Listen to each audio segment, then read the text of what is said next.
말씀은 사무엘상 17장 말씀입니다. 41절에서 58절까지 말씀을 읽겠습니다. 41절 말씀부터 같이 읽습니다. 시작.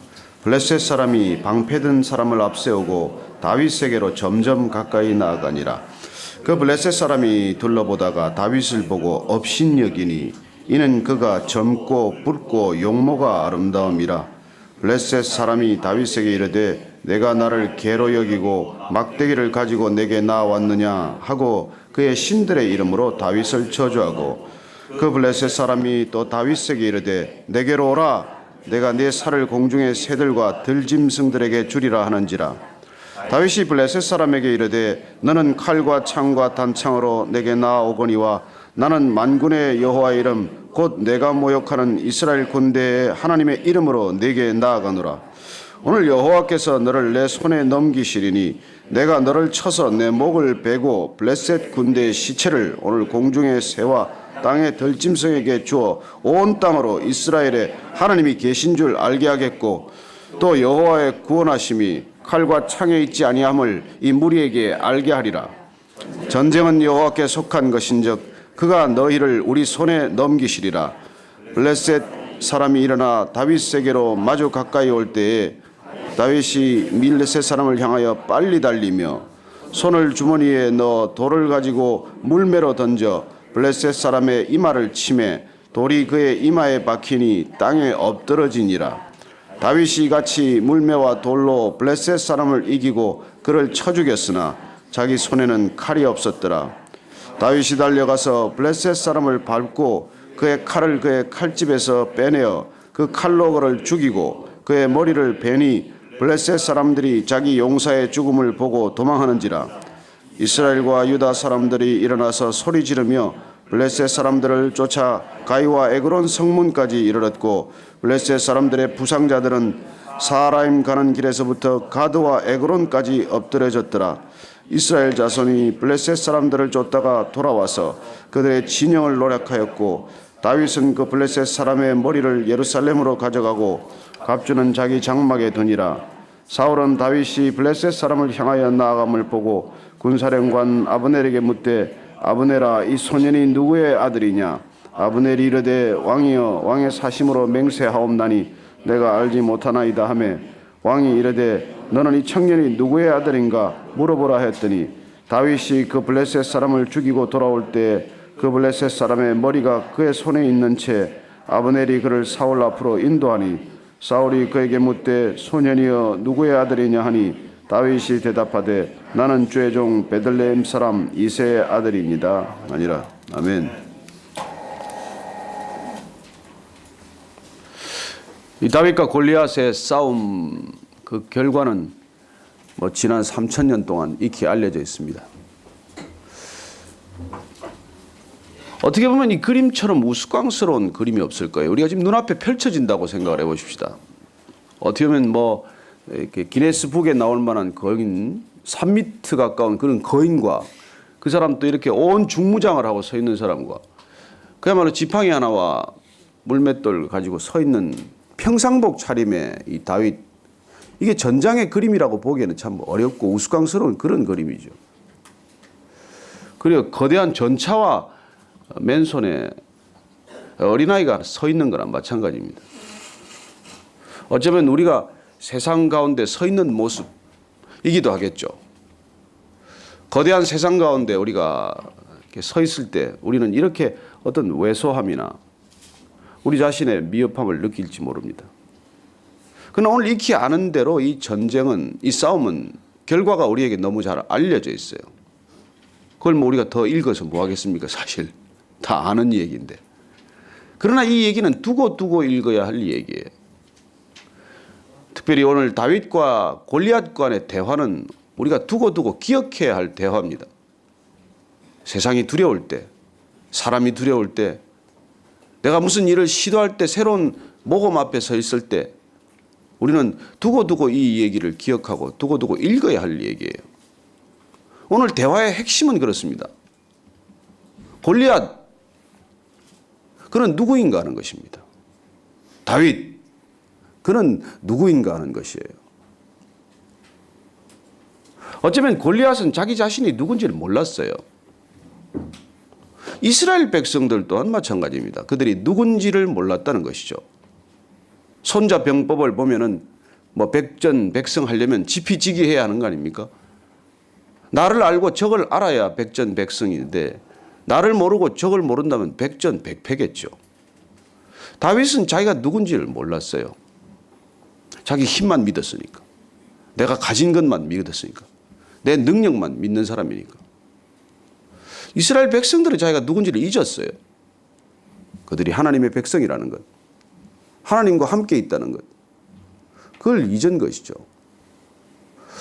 오늘 이 아침에 저희들은 내가 누구인지를 아는 아침이 되었으면 좋겠습니다. 세상이 어떤 곳인지를 알았으면 좋겠습니다. 오늘 이 대화를 한번 보십시다. 블레셋 사람이 43절에 골리앗이 이렇게 말합니다. 한번 같이 읽어볼까요?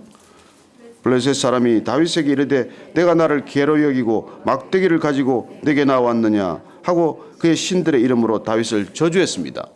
골리앗은 다윗에게 지금 이렇게 말합니다. 너 그런 복장으로 그렇게 싸움터에 나왔다니 너 나를 괴로 여기냐? 아니 다윗이 너 개다 이렇게 말했습니까? 지가 왜 그렇게 지를 개로 여긴다고 그렇게 말합니까? 이건 왜냐하면 지가 개같이 살고 있기 때문에 이런 소리를 해요. 아니 누가 자기 보고 개라고 그랬습니까? 너 왜 나를 개처럼 여기냐는 거예요. 여러분 이걸 우리는 상처라고 말합니다. 자기 자신을 자기가 그렇게 생각하는 거예요. 누가 그렇게 옆에서 일러주지 않아도. 이게 자기 정체성이에요. 이걸 우리는 무슨 심리학적 용어로 뭐 표현하고 하는데 아니요. 늘 자기를 그렇게 묵상하기 때문에 생긴 병이에요. 질병이에요. 아니 뭐 옷차림이 그렇게 나왔건 어쨌건 무슨 전쟁터에는 이렇게 나와야 된다는 무슨 규율이 있습니까? 법이 있습니까? 그런데 이런 분노가 우리한테 있다는 거예요. 사람들을 대할 때마다 너 왜 나한테 웃지 않냐는 거예요. 아니 그 사람은 화가 날 수도 있죠. 뭐 나 때문에 화났다고 누가 얘기를 했습니까? 그런데 우리는 자기 중심적인 자기 과거 중심적인 삶에 매여 있으면은 늘 이런 피해 의식이 있어요. 너 왜 나를 개로 여기냐는 거예요. 아니 다윗이 그 보고 지금 뭐 너 개 XX 이렇게 말하지 않았잖아요. 그리고 우리는 이 골리앗의 자기 정체성에 대해서 우리가 주목할 필요가 있습니다. 세상은 이런 분노로 가득 차 있다는 거예요. 너 왜 나를 개처럼 여기냐고 생각하는 사람들 우리 주위에 수없이 많습니다. 아침에 오다가도 무슨 뉴스를 잠깐 듣는데 보니까 뭐 그 고시텔에 있는 50살 먹은 사람이 그 집세 독촉받았다고 화가 났다고 그냥 불 질러버리는 바람에 한 사람이 다치고 또 30여 명이 대피를 했다 그래요. 그리고 우리는 주변에 이런 분노에 가득 찬 사람들이 있다는 그런 세상에 살고 있다는 걸 우리가 알아야 된다는 거예요. 세상이 안 바뀌면 우리만 안전하지 않습니다. 내 믿음 하나 지킨다고 이 세상이 안전치가 않아요. 왜 우리가 안 믿는 사람들을 향해서 그렇게 애타게 우리가 전도하려는 거예요. 우리는 세상이 바뀌지 않으면 우리 자신만의 안전을 가지고 살 수 없는 곳에 살고 있어요. 물론 하나님이 지켜주시죠. 그러나 이 세상은 그런 세상이라는 것입니다. 자, 이제 싸움이 시작이 됐는데 두 사람의 대화를 또 한 번 더 보십시다. 44절, 45절 한 번 더 읽습니다. 시작. 그 블레셋 사람이 또 다윗에게 이르되 내게로 오라. 내가 내 살을 공중의 새들과 들짐승들에게 주리라 하는지라. 다윗이 블레셋 사람에게 이르되 너는 칼과 창과 단창으로 내게 나오거니와 나는 만군의 여호와의 이름 곧 내가 모욕하는 이스라엘 군대의 하나님으로 내게 나아가노라. 자, 골리앗은 다윗에게 너 이리 와. 이제 너 나를 괴롭았니? 오늘 내가 너를 그냥 죽여서 내 살과 내 모든 시신을 공중의 새들한테 내가 먹이러 줄 거야. 이렇게 말했더니 다윗은 오늘 이 다윗처럼 내가 누구고 적이 누군지를 분명히 아는 사람이 없었다는 것입니다. 자, 한번 보십시오. 다윗은 이 골리앗을 어떻게 보았습니까? 너는 칼과 창과 단창으로 살아가는 인간이라는 거예요. 네가 가진 것은 칼과 창과 단창밖에 없다는 것입니다. 그런데 나는 누구냐? 나는 만군의 여호와의 이름 곧 내가 모욕하는 이스라엘 군대 하나님의 이름으로 나아간다고 말합니다. 다윗은 자기를 누구로 인식합니까? 나는 이 천지를 주관하시는 하나님, 그 하나님의 이름을 의지하는 사람, 나는 하나님으로 힘입어 살아가는 사람이라는 거예요. 나는 칼과 창과 단창을 의지하고 사는 사람이 아니라 나는 하나님의 이름을 의지하고 사는 사람이라는 것입니다. 이 차이예요. 여러분, 다윗이 왜 하나님의 마음에 합한 사람이 되었을까요? 하나님을 전심으로 의뢰하기 때문에, 하나님을 전심으로 의지하기 때문에, 하나님을 진짜 믿으니까. 이게 진짜 믿음이니까. 우리는 칼과 창과 단창을 믿어요. 부족하기 때문에 더 믿어요. 사실은. 오늘 말로 바꾸면 어떨까요? 돈과 권력과 제도예요. 세상은 돈과 권력과 제도입니다. 그것 때문에 공부하고, 그것 때문에 우리가 출세하려고 하고, 그것 때문에 관계를 맺고, 그것 때문에 사람 사귀고, 그것 때문에 사람 찾아다니고 종일 그러고 사는 거예요. 그러나 오늘 다윗의 믿음은 어떤 것입니까? 나는 돈과 권력과 제도를 의지하지 않겠다는 거예요. 나는 내가 하나님의 이름, 하나님의 이름이란 하나님의 존재, 하나님 그분을 의지하겠다는 것입니다. 자, 우리가 더 가봐야 돼요. 그래서 오늘 다윗이 또 이렇게 말합니다. 오늘 여호와께서 너를 내 손에 넘기시리니. 자, 서로 내 손에 넘겨준대요. 어떻게 될지 봅시다. 내가 너를 쳐서 내 목을 빼고 블레셋 군대 시체를 오늘 공중의 새와 땅의 들짐승에게 주어 온 땅으로 이스라엘에 하나님이 계신 줄을 알게 하겠다는 거예요. 여러분, 다윗이 이렇게 나가는 목적이 뭐예요? 왜 이렇게 자기가 혈기 이렇게 내서 이렇게 나가는 겁니까? 그 목적은 내 이름을 드러내겠다는 게 아니에요. 나를 알리겠다는 게 아니에요. 내가 이 세상에 두각을 드러내겠다는 게 아닙니다. 내가 어떤 사람인지 온 세상의 사람들이 나를 알게 하겠다는 게 아니에요. 하나님을 알게 하겠다는 것입니다. 얼마나 하나님이 기쁠까요? 그래서 저는 이 아침에 오늘 하루도 하나님, 제가 하나님을 알게 하는 사람 되게 해 주십시오. 하나님을 알릴 수 있는 사람 되게 해 주십시오. 내 삶을 통해서 하나님 드러나게 해 주십시오. 이 기도 제목 갖고 가셔야 돼요. 오늘 다윗은 그렇게 말합니다. 너를 쓰러뜨리면 하나님이 계신다는 걸 알게 할 거라는 거예요. 그게 이 싸움의 목적이에요. 내가 잘 되는 것도 아니고, 내가 유명해지는 것도 아니고, 내가 더 알려지는 거 아니라는 거예요. 그래, 이게 참 다윗의 아름다운 면이죠. 47절 말씀 한 번 더 보십시다. 그의 대화를 한 번 더 보십시다. 한번 같이 읽습니다. 시작. 또 여호와의 구원하심이 칼과 창에 있지 아니함을 이 무리에게 알게 하리라. 전쟁은 여호와께 속한 것인즉 그가 너희를 우리 손에 넘기시리라. 아멘. 아이고, 이거 얼마나 힘이 됩니까? 구원하는 것이 돈과 권력과 제도에 있지 않다는 것입니다. 돈이 우리를 구원할 것이라고 생각하는 사람들이 얼마나 많은 세상입니까? 권력이 나를 지켜줄 것이라고 생각하는 사람이 얼마나 많은 세상입니까? 제도가 완비되면 우리가 모든 문제가 풀릴 것이라고 믿는 사람이 얼마나 많은 세상입니까? 필요하겠죠. 그러나 오늘 다윗은 말합니다. 전쟁은 여호와께 속한 것이다. 이게 여러분들 오늘 히브리 말 하나 공부하고 가야 돼. 전쟁은 여호와께 속한 것이다. 딱 두 단어예요. 라 예호와 밀하마. 밀하마라는 말이 이게 전투 배틀이에요. 영어로 번역하면 the battle is the Lord's. 이 싸움은 하나님의 것이다, 이 뜻인데, 근데 히브리 사람들은 이 예호와 야훼 발음을 안 합니다. 이 발음이 나면 이게 불경스럽게 만들어기 때문에 아도나이라는 발음을 냈어요. 그래서 이 사람들 그냥 읽을 때는 라도나이 밀하마. 여러분들이 이스라엘 사람들 만나면 한마디 해주시면 그 사람들 깜짝 놀랄 거예요. 라도나이 밀하마. 전쟁은 하나님께 속한 것이란 거예요. 여러분, 이 믿음 가지고 살아야 됩니다. 이 믿음 가지면 이깁니다. 이 믿음 없으면 승리한 것 같은데 나중에 인생이 집니다. 나중에 결산을 해보면 아무것도 안 남아요. 이거 오늘 하나 건져 가셔야 돼요. 이게 전쟁은 여호와께 속한 것이다.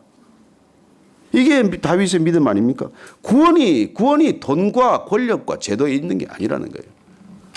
오늘날 교회가 그거 쌓다가 다 이거 다 무너지는 거예요. 돈 쌓다가 무너지고 그 교회 안에서 권력 다툼하다가 무너지고 교회 안에 제도를 만들다가 제도에 치여서 영성은 다 그냥 시들시들해졌어요. 자, 오늘 이제 가서 돌을 이제 던졌습니다. 돌이 정통으로 맞았어요. 자, 그냥 이쪽으로 던졌는데 돌이 휙 돌아가서 무슨 부메랑처럼 가서 맞은 겁니까? 아니잖아요. 돌을 정확히 던졌어요. 여러분, 다윗이 이만한 영성을 지녔지만 실력이 없는 사람 아닙니다. 글래드웰이 쓴 그 아웃라이어라는 책을 보면 만시간의 법칙 있지 않습니까? 어떤 프로페셔널이든지 하루에 3시간씩 10년을 투자해야 돼요. 다윗이 그냥 양떼하고 놀고 낮잠이나 잤겠습니까? 하루 종일 돌 던졌어요. 하루 종일. 여러분, 다윗은 실력이 있는 사람이에요. 영성만 있는 사람이 아닙니다. 세상 살다 보면 영성이 있는 사람 많아요. 음성 닿는 사람도 많고 많습니다. 그러나 영성과 실력을 겸비한 사람은 하늘의 별보다 드물어요. 세상에 실력 있는 사람 많습니다. 탁월한 사람, 뛰어난 사람 수도 없어요. 그러나 그것뿐이에요. 칼과 창과 단창밖에 없다고요. 하나님이 안 계신다는 거예요. 그러나 하나님이 있으면 다 있는 것입니다. 물론. 그러나 우리가 하나님을 대할 때는 어떻게 해야 돼요? 하나님이 마치 안 계신 것처럼 준비해야 돼요. 그게 실력이에요. 그러나 내 실력을 전혀 의지하지 않는 게 영성이에요. 오늘날 크리스찬이 그 두 가지를 안 가지면 이 세상을 못 이깁니다. 돌을 던졌어요. 하나에 딱 정확히 맞췄어요. 그 갑옷 투구에 그 빈대가 꽉딱 그거밖에 없으니까. 그래 하나님의 도우심이 있었죠. 그렇지만은 다윗은 수없이 많은 물맷돌을 던졌고 그리고 정확히 맞췄다는 것입니다. 저는 이 시대 우리 자녀들이 이렇게 정말 자랐으면 좋겠어요. 정말 실력이 있는 자녀들, 그러나 깊은 영성을 함께 가진 자녀들. 세상은 돈과 권력과 제도만 있으면 다 된다고 믿는 세상을 우리가 살지만 그러나 탁월한 실력과 함께 하나님을 온전히 전적으로 하나님을 의지하고 그렇습니다. 오늘 싸움의 결과는 뭐 여러분들이 다 아시는 대로 이렇게 끝났어요. 근데 뒤에 보면은 좀 막 혼란스러운 부분이 있어요. 왜냐하면 시제가 앞뒤가 엇갈려 가지고 뒤에 혼란스러운 부분인데, 근데 나무는 이 사무엘 기자가 사무엘이 쓰면서 시제를 조금 이렇게 앞뒤로 뒤섞어 놨어요. 그래서 뭐 다윗이 누구냐 묻다가 무슨 갑주를 갖다 놨다 그러다가 장막에다 그걸 뒀다 그러다가 이러는데, 이 머리를 가지고 지금 골리앗 머리를 가지고 그 예루살렘으로 갈 일이 아니에요. 예루살렘은 여부스 사람들 땅이어서 그때는 못 갔고 나중에 다윗이 그 땅을 합병하고 난 뒤에 거기에다가 또 장막을 쳤죠. 그래서 이건 좀 혼란스러운데 어쨌건 다윗이 이새의 아들이라는 걸 몰랐던 것은 사실인 것 같아요. 왜냐하면 피리를 불고 와서 왕궁을 출입했지만 그 아버지가 이새라는 건 잘 몰랐던 모양이에요. 그래서 골리앗을 쓰러뜨리고 나서 그 골리앗을 쓰러뜨린 사람이 도대체 네 집 아들이냐 이렇게 물어보는 게 오늘 본문의 끝입니다만, 중요한 것은 다윗은 칼 없이 나갔어요. 근데 그 사람의 칼을 빼앗아서 그 사람의 목을 쳤어요. 저는 여러분들이 없는 걸 빼앗아서라도 세상의 목을 칠 수 있게 되기를 바랍니다. 오늘 잘면 흩어졌다가 내일 아침에는 세상의 목을 하나씩 따가지고 전부 여기에 보이게 되기를 바랍니다. 그래 우리는 이 다윗과 골리앗의 얘기를 통해서 많은 것을 묵상할 수 있을 것입니다. 다윗 이 얘기는 끝이 없어요. 다윗이 완전해서가 아니라 그는 많은 실수를 했고 많은 죄를 저질렀지만 그러나 그는 하나님을 사랑하는 중심을 놓치지 않았고 하나님을 전심으로 의뢰하는 믿음을 놓지 않았고 그는 끝까지 하나님께 되돌이키는 회개를 그치지 않았어요. 저는 이 아침에도 우리가 하나님을 전심으로 사랑하는 아침, 고백하는 아침, 다시 한번 붙드는 아침, 그리고 놀랍게도 그 하나님이 오늘 나와 동행하신다는 그 믿음 하나로 세상을 향해서 넉넉히 걸어나가서 이기는 하루 되기를 바랍니다. 다만 내게 무슨 일이 주어졌을 때는 전심을 다해서 그 일을 감당하시게 되기를 바랍니다. 그래요. 하나님이 안 계신 것처럼 준비하고 하나님이 전적으로 이 일을 이루신다는 믿음으로 그 일을 감당할 수 있게 되기를 바랍니다. 실력과 영성을 갖춘 자녀들을 위해서도 오늘 함께 기도하게 되기를 바랍니다. 같이 한번 기도하십시다. 하나님 아버지, 이 땅에는 실력 있는 사람들 투성입니다. 얼마나 많은 사람들이 얼마나 탁월한 실력을 가지고 있는지 모릅니다. 그러나 그들은 실력밖에 없습니다. 그들은 돈밖에 없습니다. 그들은 권력밖에 없습니다. 그들은 제도가 전부인 줄 압니다. 그러나 하나님 아버지, 하나님이 안 계시다면 아무것도 없는 것이고 하나님이 계시다면 모든 것이 있는 것입니다. 하나님, 없다고 말하지 않게 하여 주옵소서. 눈에 안 보인다고 말하지 않게 하여 주옵소서. 하나님이 계시면 모든 것 다 있다고 고백하게 하여 주옵소서. 하나님이 계시면 모든 것 충분하다고 말할 수 있게 하여 주옵소서. 하나님이 계시면 부족한 것이 없다고 고백하는 저희들 되게 하여 주옵소서. 하나님, 다윗이 물맷돌을 던지기 위해 수없는 시간 연마하였듯이 저희들도 하나님의 영광을 드러내기 위해 안 보이는 곳에서, 사람의 시선이 없는 곳에서 수없이 연마하고 수없이 연단하고 수없이 훈련하는 그런 보석 같은 사람으로 빚어지게 하여 주옵소서. 하나님, 저희들의 자녀들이 그렇게 빚어지기를 원합니다. 사랑하는 자녀들이 그렇게 다윗처럼 뛰어난 믿음과 뛰어난 실력의 사람 되게 하여 주옵소서. 말없이 끊임없이 주님을 위하여 주님을 의식하고 내 이름을 드러내기 위해서가 아니라 하나님을 드러내기 위해서 혼신을 다하고 절심을 다하고 온 심령을 다하는 그런 자녀들 되게 하여 주옵소서. 하나님, 다윗처럼 지켜주시고 다윗처럼 믿음을 부어주시고 다윗처럼 주님을 향하여 드높은 여호와 니시 깃발을 펄럭이는 자녀들이 되게 하여 주옵소서. 하나님, 이 아침에도 저희들의 기도가 그렇게 응답될 줄로 믿습니다. 살아계신 하나님, 전능하신 하나님을 믿음으로 고백하는 이 아침 되게 하여 주옵소서. 살아계신 하나님 아버지, 하나님이 어디 있느냐고 외치는 저 세상을 향하여 너희들은 칼과 창과 단창으로 나오지만 우리는 만군의 여호와의 이름, 그 이름 붙들고 나아간다고 선포했던 다윗처럼 세상을 향하여 힘있게 선포하고 나아가게 하여 주옵소서. 이제는 십자가에서 하나님의 이름을 선포하신 우리 구주 예수 그리스도의 은혜와 우리를 사랑하시되 끝까지 사랑하도록 그렇게 붙들어 주시는 하나님 아버지의 측량할 수 없는 사랑과 날마다 그 사랑의 메인바 되어서 정말 우리의 목숨을 들여도 아깝지 않다는 그런 놀라운 믿음의 결단으로 우리를 인도하시는 성령님의 교제케 하심과 충만케 하심이 이 아침에 다윗처럼 여호와의 구원하심이 칼과 창과 단창에 있지 아니하고 오직 여호와의 이름, 하나님의 은혜, 하나님의 능력에 있음을 믿음으로 고백하는 모든 믿음의 지체들 위해 영원까지 함께 하옵시기를 축원하옵나이다. 아멘.